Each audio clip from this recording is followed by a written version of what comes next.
Alors, le pluriel dans la langue turque, ça se prononce çoğul. Je répète, çoğul.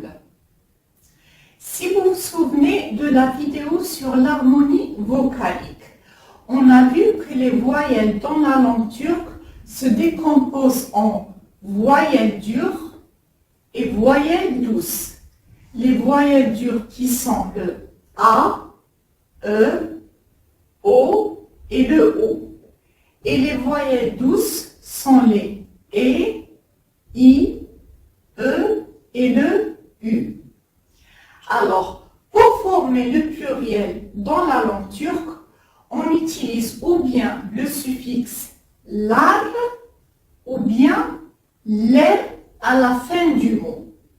Mais on utilise le suffixe lar à la fin du mot quand la dernière voyelle du mot est une voyelle dure, c'est-à-dire soit A, soit E, soit O, soit O. Et on utilise le suffixe ler quand la dernière voyelle du mot est une voyelle douce, c'est-à-dire ou bien E, ou bien I, ou bien E, ou bien U. C'est ça la règle du pluriel dans la langue turque. Alors, on va voir quelques exemples sur le suffixe lar. Par exemple, on a le mot limon. Limon qui veut dire citron. Limon, c'est citron. Alors, limon au pluriel dans la langue turque, c'est limonlar. On a ajouté le lar puisque la dernière voyelle du mot est une voyelle dure, qui est le O. Donc, c'est limonlar, le pluriel de limon. On a mousse. Mousse qui veut dire banane. Alors, puisque la dernière voyelle du mot, c'est la seule et la dernière qui est le OU, alors on ajoute le suffixe lar. Ça devient au pluriel mousselar. Je répète, la dernière voyelle est le OU, donc on ajoute le suffixe lar. Mousselar au pluriel. On a le mot kız. Kız qui veut dire fille. Alors ici aussi c'est la première et la dernière voyelle du mot, c'est le E. Donc on ajoute le suffixe lar qui devient au pluriel kızlar. Alors, le pluriel du mot kız, c'est kızlar. Ici, on a aslan. Aslan qui veut dire le lion. Alors, ici, la dernière voyelle du mot est une voyelle dure qui est le A. Donc, on ajoute le suffixe lar. Aslanlar. Donc, le pluriel du mot aslan, c'est aslanlar. Je répète, quand la dernière voyelle du mot est une voyelle dure, alors le suffixe est lar.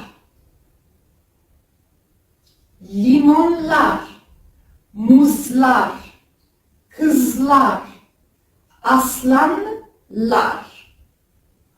On passe maintenant au suffixe ler. Donc, on ajoute le suffixe ler quand la dernière voyelle du mot est une voyelle douce.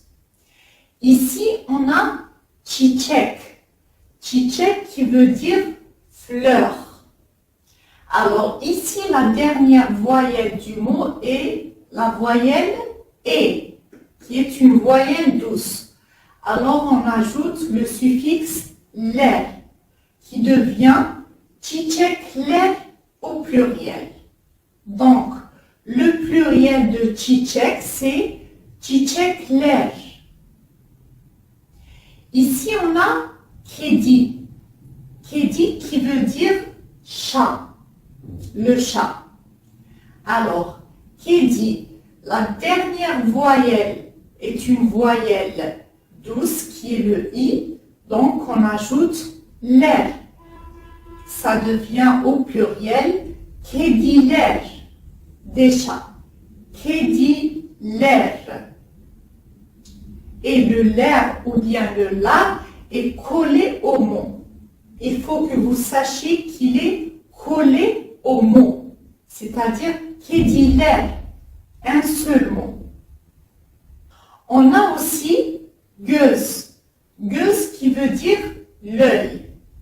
Alors ici, la première et la dernière est une voyelle douce qui est le E, donc on ajoute l'air qui devient au pluriel gözler.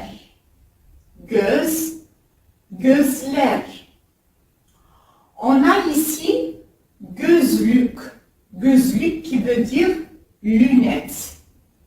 Alors la dernière voyelle est une voyelle douce qui est le U, donc ça devient au pluriel gözlükler.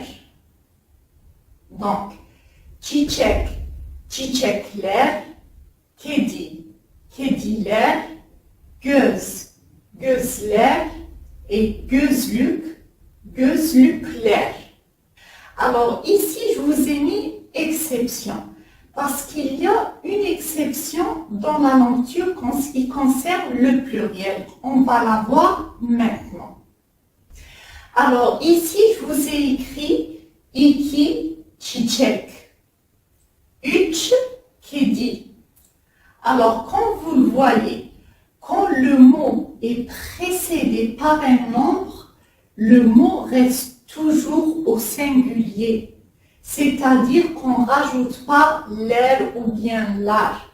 Non, il reste toujours au singulier. Par exemple, on ne dit pas iki çiçekler. Non, on dit iki çiçek. Donc, l'exception et la règle qu'il faut connaître du pluriel dans la langue turque, c'est que quand le mot est précédé par un nombre, il reste toujours au singulier. Donc, le pluriel en forme générale dans la langue turque, on utilise ou bien le suffixe lar ou bien ler.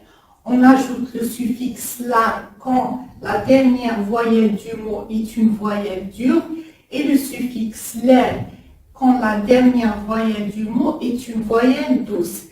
Mais quand le mot est précédé par un nombre, alors ce mot reste toujours au singulier.